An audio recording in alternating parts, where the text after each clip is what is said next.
అధికార ప్రతిపక్ష పార్టీలకు మెదక్ ఎంపీ సీటు కత్తిమీద సాములా మారింది. నోటిఫికేషన్ రాకపోయినా ఎన్నికల హడావిడి ప్రారంభమైంది. ప్రధాన పార్టీలు అభ్యర్థిపై ఎటూ తేల్చుకోలేకపోతున్నాయి.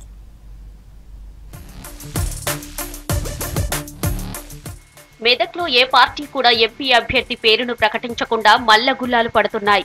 మెదక్, జహీరాబాద్ పార్లమెంటరీ నియోజకవర్గాల్లో అభ్యర్థుల కోసం అన్వేషణ సాగిస్తున్నాయి.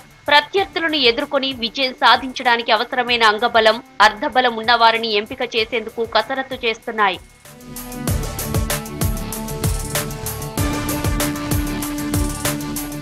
బీఆర్ఎస్ ఆధిపత్యం కొనసాగుతున్న మెదక్ పార్లమెంటరీ నియోజకవర్గం నుంచి ఆ పార్టీ అభ్యర్థిగా చాలా మంది పేర్లే వినిపించినప్పటికీ గజ్వేల్ నియోజకవర్గానికి చెందిన నేత బెదిరింపులకు కేసీఆర్ తలొగ్గినట్టు బీఆర్ఎస్ నేతలు అంటున్నారు. సొంత అసెంబ్లీ నియోజకవర్గంలోనే తీవ్ర వ్యతిరేకత ఉన్న ప్రతాప్ రెడ్డి పేరు ఇప్పుడే ప్రకటిస్తే ఇంకా ఎంతమంది పార్టీ మారుతారోననే భయంలో బీఆర్ఎస్ ఉందనే చర్చ ఆ పార్టీ నేతల్లోనే జరుగుతోంది.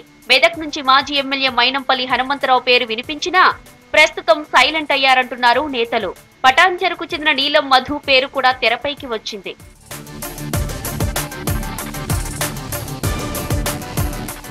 మరోవైపు మెదక్ పార్లమెంట్ అభ్యర్థి ఎంపిక బీజేపీలో అంతర్గత పోరుకు కారణమవుతోంది. పార్టీ టికెట్ తనకే వస్తుందన్న నమ్మకంతో మాజీ ఎమ్మెల్యే ఎం రఘునందన్ రావు ప్రచారం చేసుకుంటున్నారు. కానీ సీనియర్లు వ్యతిరేకిస్తుండటంతో ఆ పార్టీ ఇక్కడ ఎవరిని పోటీలో ఉంచాలనేది తేల్చుకోలేకపోతుంది.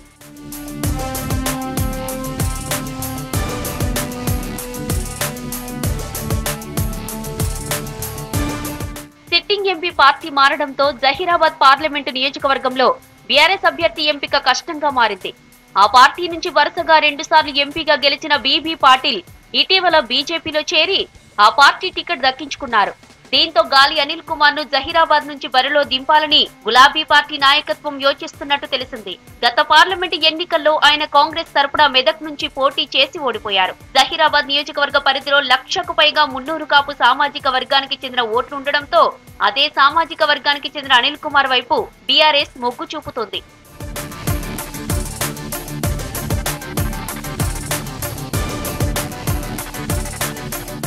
బీజేపీ నుంచి బీబీ పాటిల్, కాంగ్రెస్ నుంచి సురేష్ షెట్కర్ ఇద్దరు కూడా లింగాయత్ సామాజిక వర్గమే. ఈ నియోజకవర్గంలో భారీగా లింగాయత్ ఓట్లు ఉండగా ఇద్దరి మధ్య పోరు నడవనుంది.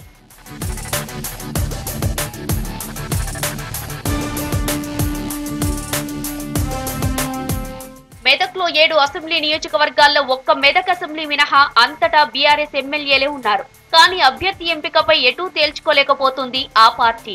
ఉమ్మడి మెదక్ జిల్లాలో మెదక్ తో పాటు జహీరాబాద్ కు సంబంధించిన 3 అసెంబ్లీ నియోజకవర్గాలు లోక్సభ పరిధిలో ఉన్నాయి. ఈ ఎన్నికల బరిలో నిలిచే అభ్యర్థుల ఎంపికపై 2 స్థానాల్లో బీఆర్ఎస్ అభ్యర్థులను ప్రకటించలేదు.